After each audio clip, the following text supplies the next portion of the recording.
Good morning sir. Good morning sir. Good morning sir. Good morning.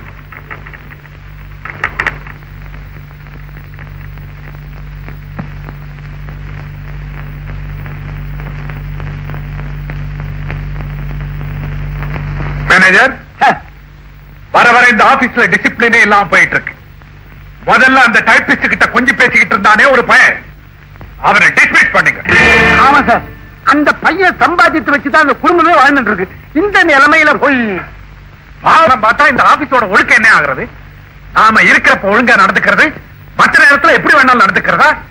அதையெல்லாம் என்னால சகிக்க முடியாது. உடனே அவனை டிஸ்மிஸ் பண்ணுங்க, அப்பதான் மத்தவங்களுக்கு பாடமா இருக்கும்.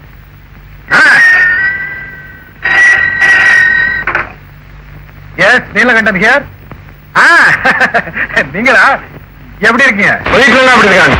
வழக்கம் போறதானா? சரி, என்ன விஷயம்? நேற்று மாச தரவால் எனக்கு போட்டியால் எதிர்த்து ஆரம்பிக்கிறாங்க. என்ன தரீங்க? பேசாம இருக்கீங்க, எப்படி முடியும்? இங்கும் அனுபவம், புத்திசாலித்தனம், உழைப்பு, செல்வாக்கு, இதுக்கு முன்னால அந்த பையன் என்ன செய்ய முடியும்? இந்த தகுதிக்கு அவனெல்லாம் ஒரு போட்டியாவே எடுத்துக்காதீங்க. நானா ஏன் சொன்னேன்? அவன் சொன்னானா? இன்னும் கொஞ்ச நாள்ல நீலகண்ட கம்பெனியை அடிச்சு காட்டுறேன். அவங்கிட்ட சொல்லி வைங்க, என் கம்பெனி நிழல கூட தொட முடியாதுன்னு. அப்போ நான் ஆபீஸுக்கு புறப்படுறேன். நல்லது,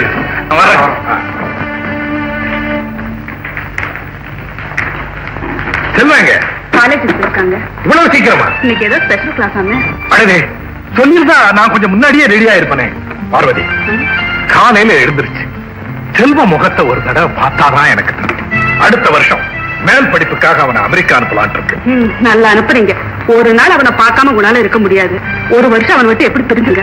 ஆமாமா, முதல்ல கஷ்டமா தான் இருக்கும், போக சரியா போயிடும். எங்க ஃபர்ஸ்ட் கிளாஸ்ல பாஸ் பண்ணிட்டு சுகுமார் வீட்லயே இருக்கான்.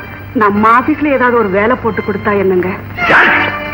அந்த தரித்திரத்துக்கா அவனுக்கு ஆபீஸ்ல வேலை கொடுத்தா நம்ம கம்பெனியை இழுத்து மூட வேண்டியதுதான்.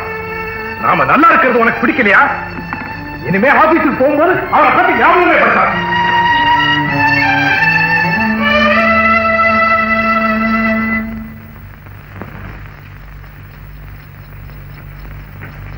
சுகுமார், சுகுமார்,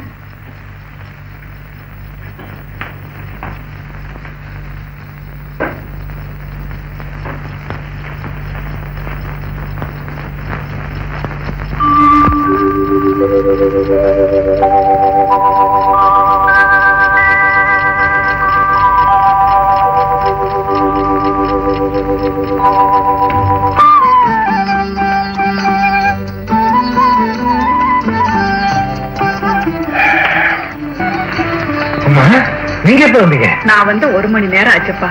உன் சிந்தனையை கெடுக்க கூடாதுன்னு பேசாம இருந்தேன். வா சாப்பிடு.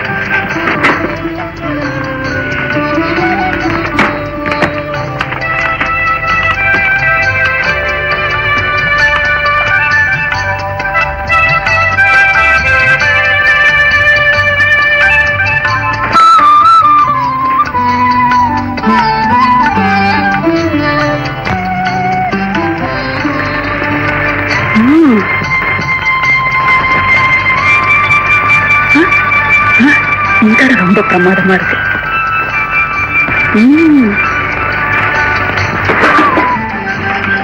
சாப்பிடலையாப்பா? நீங்க ரசிச்சு படிக்கிறதே பார்த்துக்கிட்டு இருந்தேன். எனக்கு வயிறு நிறைஞ்சு போச்சுமா. நான் எழுதின கவிதைகளையோ கதைகளையோ நீங்க ரசிச்சு படிக்கும் போது இந்த உலகமே ரசிக்கிற மாதிரி நான் நினைக்கிறேன்.